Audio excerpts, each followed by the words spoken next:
श्री नवनाथ भक्ती कथासार अध्याय 37 नागनाथास दत्तप्रभूंचे दर्शन व नागनाथास जय प्राप्ती या अध्यायाचे नित्यपठन केले असता दुशीलपणा नाहीसा होऊन विद्या प्राप्त होईल. अध्याय सुरुवात होत आहे. अन्नक्षेत्राला लागणारी सर्व सामग्री सिद्ध झाल्यावर नागनाथाने पुजाऱ्याला सांगितले, कोल्हापुरातील सर्व लोकांना दररोज 2 वेळ भोजनास येण्याचे निमंत्रण दौंडी दिली. मोठाले मंडप उभारण्यात आले आणि एका शुभ मुहूर्तावर अन्नक्षेत्रात सुरुवात झाली. 18 पगड जातीचे लोक भूक लागेल तेव्हा तेथे येऊ लागले आणि आपापल्याला हवे तेवढे अन्न घरी नेऊ लागले. कोणी कोरडा सिद्धा घरी भरू लागले. त्यामुळं गावात चूल पेटाण्याची झाली. या प्रकारामुळं दत्तप्रभूंची पंचायत झाली. लोक त्यांनाही अन्नक्षेत्रात जाण्याचा सल्ला देऊ लागले. त्यानुसार त्यांनी तेथे जाऊन तपास केला असता हे सर्व अन्नसिद्धीच्या योगी तयार होत असल्याचे समजले आणि आपण काशी क्षेत्रात ज्या लहान मुलांना सिद्धी दिली होती त्यांनीच हे अन्नक्षेत्र आपल्याच दर्शनाच्या हेतूने हे चालविले आहे. मग त्यांच्या लक्षात आले ते अन्न खायचे नाही म्हणून ते माघारी ओढले. लोकांनी त्यांना जीवन जाण्याचा खूप आग्रह केला पण ते थांबले नाहीत. कोरडी भिक्षा मागून त्यांनी काशी क्षेत्रात जाऊन भोजन केले. हा क्रम महिनाभर चालला तेव्हा प्रयत्नांना यश येत नाही हे लक्षात येताच नागनाथांनी लोकांना तेथे कोणी ठरवून येत नसेल तर मला कळवा असं सांगितलं. तेव्हा लोकांनी उत्तर दिले, महाराज, एक भिक्षुक नियमितपणे गावातून हिंडून कोरडी भिक्षा मागून जातो पण येथे फिरकत सुद्धा नाही. ते ऐकून नागनाथ विचारात पडला. त्याने 50 माणसांना विश्वासात घेतले. त्यांना आपल्याकडे सिद्ध धान्य दिले आणि त्या भिक्षुकाने या भिक्षेला नकार दिल्यास मला ताबडतोब कळवा अशी विनंती केली. त्यांच्या शब्दाला मान देऊन ती मंडळी पुढे गेली आणि भिक्षेकरी येण्याची वाट पाहू लागली. दुसऱ्या दिवशी नित्याप्रमाणे गावातून हिंडू लागले. तिसऱ्या दिवशी नित्याप्रमाणे गावातून दत्तप्रभू हिंडू लागले. तशी गावातील मंडळी त्यांना नाथांकडील अन्नाचीच भिक्षा घालू लागली. पण ते सिद्ध भिक्षा आहे हे कळताच दत्तात्रेय ते घेईना. ते पाहून मंडळींनी नागनाथांकडे तसा निरोप पाठवला. तेव्हा तोरणे लावला आणि अनन्य भावाने त्यांच्या चरणावर मस्तक ठेवून म्हणाला, आई, या पाडसाला कशी विसरलीस? तुझ्या वाचून मी अनाथ झालो आहे. गेले 21 वर्ष तुझ्या दर्शनासाठी झुरतोय तरीही तुला माझी दया का आली नाही? माझ्या हृदयातील धगमग तुझ्या कृपा वर्षावाशिवाय शांत होणार नाही. त्यावेळी त्यांच्या अश्रूंनी श्री गुरूंच्या चरणावर जल अभिषेक केला. तेव्हा नागनाथांची भावभक्ती पाहून श्री गुरूंचे अंतःकरण द्रवले. त्यांनी त्याला हृदयाशी धरले, प्रेमाने थोपटले आणि आशीर् पुसून त्याचे सांत्वन केले. मग त्यास एकांत समयी नेले. त्याच्या मस्तकी आपला वरद हस्त ठेवून मंत्र उपदेश केला.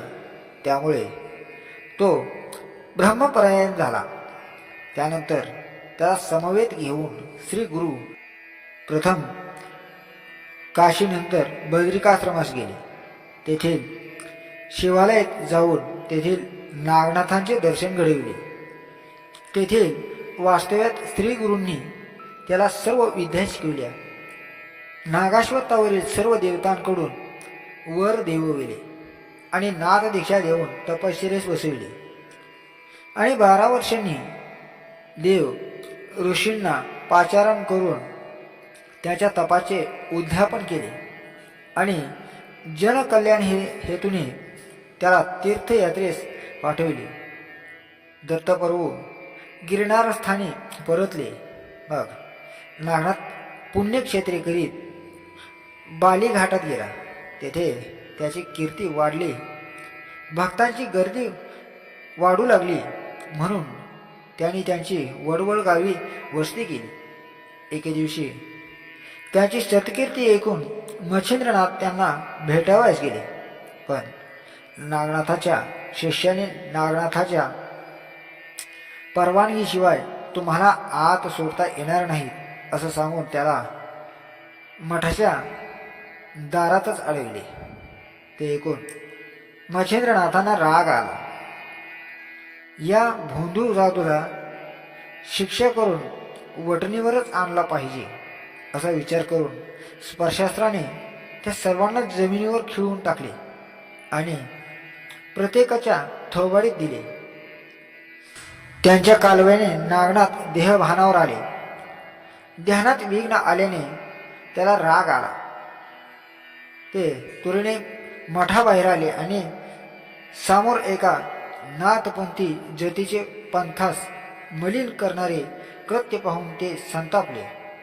त्याला धडा शिकविण्यासाठी त्यांनी सर्वप्रथम गरुड बंधन विधीने स्वर्गातील गरुडाला बांधून टाकले.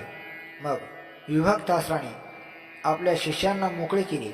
ते पाहून मच्छिंद्रनाथांनी त्या सर्वांवर पर्वतास्त्र सोडले.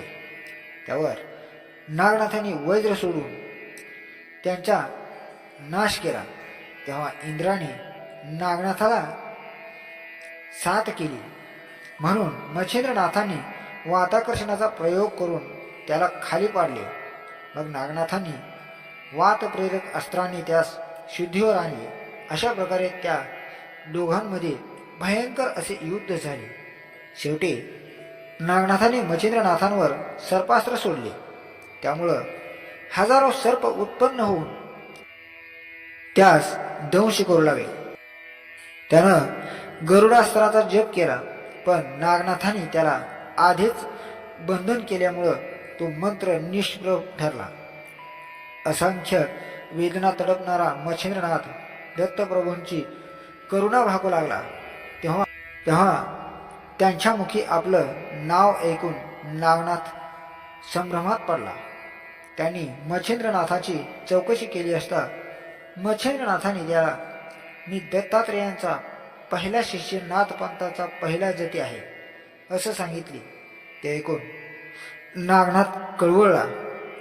हा आपला थोरला बंधू आहे हे लक्षात येताच त्यांनी गरुडाला मुक्त केले. तो सर्पाच्या दिशेने झेपताच नागांनी मच्छिंद्रनाथांच्या देहातील विष शोषून घेतले आणि तुरीने अदृश्य झाले. मग नागनाथांनी त्यांना वंदन केले व त्यांची क्षमा मागून आपली ओळख त्यांना सांगितली. त्यामुळं मच्छिंद्रनाथालाही आनंद झाला. तेथील महिनाभराच्या वास्तव्यास मच्छिंद्रनाथाने त्याला ध्यानात विघ्न येतील म्हणून रक्षक ठेवून कोस आपला जन्मपरोपकारी आहे हे ध्यानात ठेवून सर्वांना मुक्त द्वार ठेव असं सांगितले. त्याप्रमाणे नागनाथ सर्वांना भेटून त्यांची दुःखे दूर करू लागला. पुढं त्यांनी संजीवनी मंत्राने लोकांना जिवंत करण्याचा सपाटा धरला. त्यामुळे यमधर्मास चिंता वाटू लागली. ही गोष्ट त्यांनी ब्रह्मदेवास सांगितली. ते त्यांनी नाथांची स्वतः भेट घेऊन त्याला त्याच्या अद्भुत कर्मापासून परावृत्त केले. मग नागनाथांनी आपल्या जीवनात समाधीपूर्वी अविरत लोक सेवा केली आणि अनेक भक्तांचा उद्धार करून लोकांना सन्मार्गाला लावले. याचबरोबर अध्याय 37 समाप्त होत आहे.